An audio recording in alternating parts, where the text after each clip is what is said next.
There are places in America that don't look like they belong here. Not theme parks, not movie sets. Real places with real histories, real people, and something in their atmosphere that you can't quite name. A town that's been Dutch since 1847. A harbor where Greek is still the first language. A canyon village the rest of the country can't even reach by road. And one place that shouldn't exist at all. Today, we're counting down 10 places in the United States that feel like another world. Pella, Iowa. If you didn't know where you were, you might think this was the Netherlands. Windmills rise above the town skyline, brick streets run past canals, and every building feels like it was brought here from somewhere else. At first, it's charming, almost too charming. Everything looks clean, too intentional, like it wasn't built over time, but placed here all at once. That feeling isn't accidental.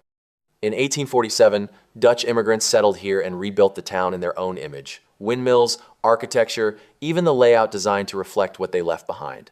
And unlike most places, that decision never really changed. There's a quietness to Pella that feels different. Not the peaceful kind you find in small towns, but something more controlled, more contained. You can walk through entire blocks and hear almost nothing but your own footsteps. No distant traffic, no background noise, just stillness. And the longer you stay, the more it starts to feel like you're not in a town at all, but inside a carefully constructed version of one. A place designed to look like somewhere else and preserved so completely that it never fully became anything else. But if a Dutch town in Iowa feels surprising, the next place takes it even further, bringing an entire Mediterranean culture to the Florida coast. Tarpon Springs, Florida. Tarpon Springs doesn't feel like Florida. You expect palm trees, highways, beach traffic, but instead you find narrow streets lined with Greek bakeries, blue and white flags, and storefronts filled with sponges pulled from the sea. Not souvenirs, real ones, the kind that built this town. That feeling isn't accidental. In the early 1900s, Greek sponge divers arrived here after discovering some of the richest sponge beds in the Gulf.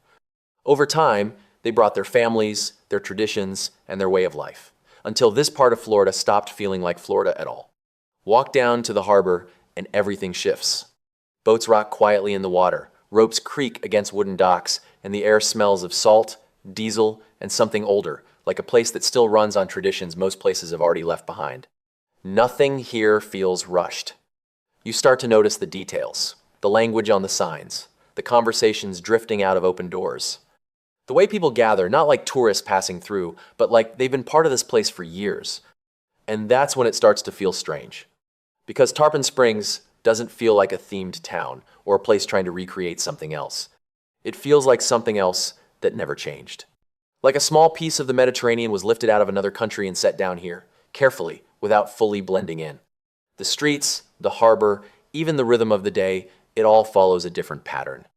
And the longer you stay, the more it feels like you've crossed into another country entirely, without ever leaving Florida. But places like Tarpon Springs happen naturally, built over time by people bringing their lives with them.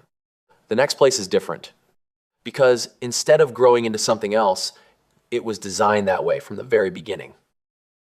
Vail, Colorado. This wasn't supposed to exist in America. You don't arrive in Vail the way you arrive in most American towns. It feels like you've stepped into something already in progress, like a place that existed long before you got there. The buildings don't look American. Wooden balconies hang over narrow walkways, steep roofs angle sharply toward the sky, and every detail from the stone paths to the painted shutters feels like it belongs somewhere deep in the Alps, not in Colorado. At first, it's easy to accept. The mountains make sense, the air feels right, the setting almost convinces you. But that feeling isn't accidental. In 1962, Vail was built from the ground up, modeled directly on European alpine villages, down to the smallest architectural details. And unlike places shaped slowly over time, everything here was decided in advance. That's when something starts to feel off. The streets are too perfect, too carefully arranged. Nothing looks out of place, like every element was placed and then left untouched. You walk further in, expecting the usual noise of a busy town, cars passing, distant traffic, but the sound never fully arrives. Conversations stay close. Footsteps echo just a little too clearly. Everything feels controlled. Even time feels different here. People move, but slowly. No urgency, no rush. as if the entire place is operating on a quieter rhythm that you weren't part of until now. And the longer you stay, the harder it is to shake the feeling that this isn't just a town, but a version of somewhere else. Carefully constructed, carefully preserved. A place that looks like Switzerland and slowly starts to feel like it too, even though you never left the United States. But Vail was designed to feel like somewhere else. Every detail planned, every element controlled. The next place didn't need to do that, because it already was something else and simply refused to change. Santa Fe, New Mexico. This doesn't look like a modern American city. Santa Fe doesn't rise. It doesn't reflect. It doesn't try to stand out. Everything stays low, grounded, almost as if the skyline was never meant to move upward at all. The buildings are thick, rounded, earth-colored, not painted to match the landscape, but built from it. Walls the color of dust, clay, sun-baked soil. At first, it feels natural, quiet in a way that seems intentional, but then you start to notice what's missing. Nothing shines. Nothing reflects light. Even in full sun, the city absorbs brightness instead of sending it back. Sound behaves differently here. Footsteps don't carry far. Voices don't echo. The usual background noise of a city feels muted, like it's being held down, and that isn't accidental. Santa Fe was founded in 1610, and later, the city passed strict laws requiring new buildings to follow the same adobe style, preserving the look almost completely. So instead of changing over time, it stayed. You walk through the streets and lose your sense of direction, not because it's confusing, but because nothing stands out enough to anchor you. One wall blends into another, one corner into the next. Time feels different here. Not slower, just uninterrupted. And the longer you stay, the less it feels like a place that grew into the present, and more like something that never fully left its past.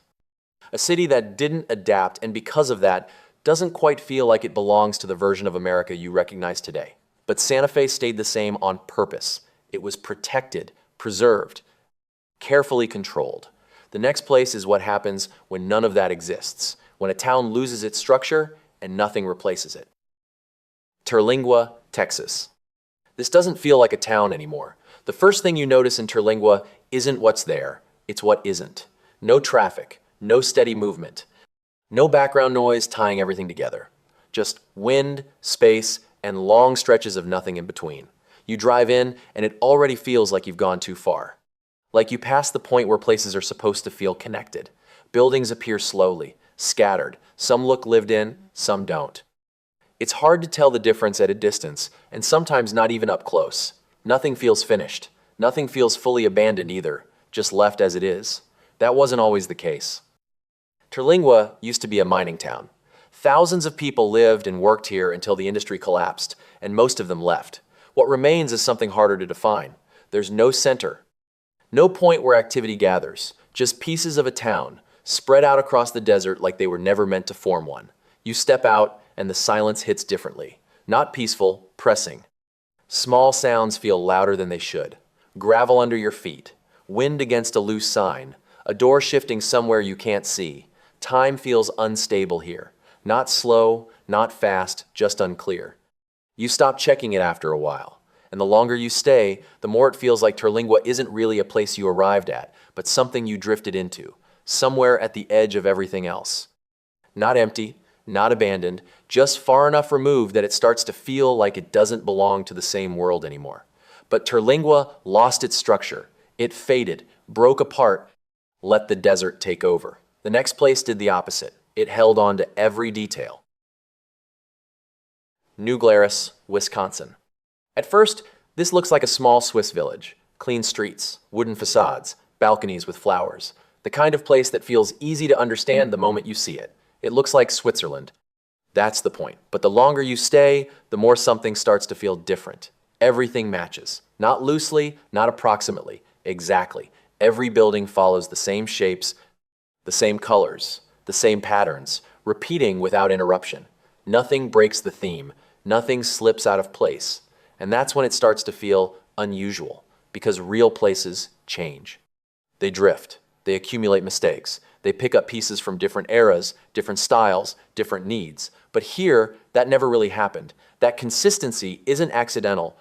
In the 1800s, Swiss immigrants settled here and built the town around the identity they brought with them, and generation after generation chose to keep it that way. So instead of evolving, it held, the streets are quiet, but not empty. People move through them slowly, naturally, like they're part of the same rhythm the town has decided to keep. Even the air feels still. Not silent, just undisturbed. And the longer you stay, the harder it is to tell whether New Glarus is simply a town that looks Swiss or a place that decided a long time ago that it would remain exactly that and never become anything else. But New Glarus is still connected to roads, to cities, to everything outside of it. The next place isn't, because to get there, you have to leave all of that behind. Monhegan Island, Maine. Getting to Monhegan Island already feels like leaving something behind. There are no highways leading in, no bridges connecting it to the mainland. Just a boat, crossing open water, slowly putting distance between you and everything familiar.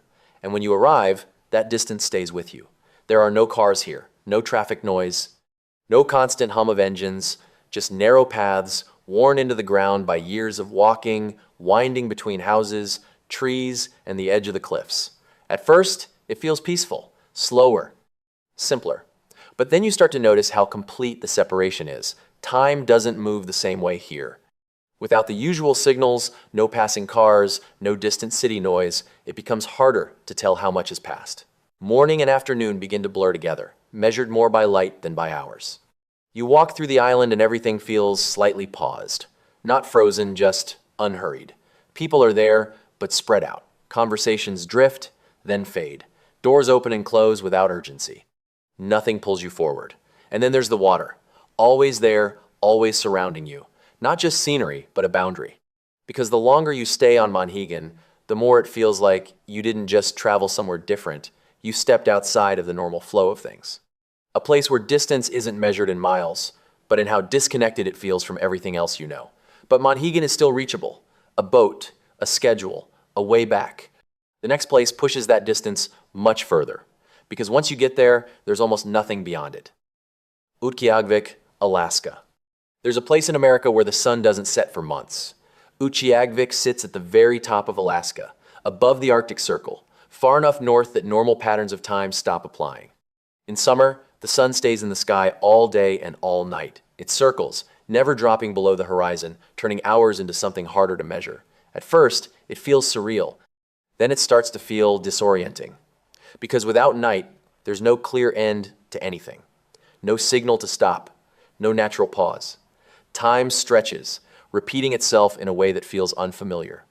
And then, months later, everything reverses. The sun disappears. For weeks, it never rises above the horizon at all. Daylight becomes a memory. The world shifts into a dim, constant twilight, long enough that your sense of time starts to drift again, but in a completely different direction. That isn't just a detail of the place, it defines it. Utqiagvik isn't shaped by schedules, or cities, or anything built around convenience. It's shaped by something much older, the movement of the earth itself. And the longer you stay, the harder it is to connect this place to the rest of the country, because it doesn't just feel remote.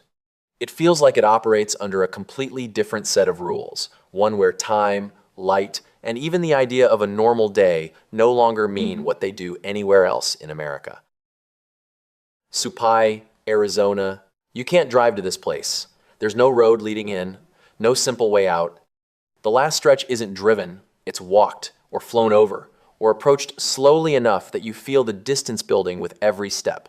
Because Supai sits deep inside the Grand Canyon, 8 miles from the nearest trailhead, surrounded on all sides by red rock walls that replace the horizon entirely. And getting there isn't simple. Access is limited. Permits are required. For most people, it takes planning and a bit of luck to even make the trip. The further you go, the quieter it gets. Not gradually, noticeably. The kind of quiet that replaces everything else.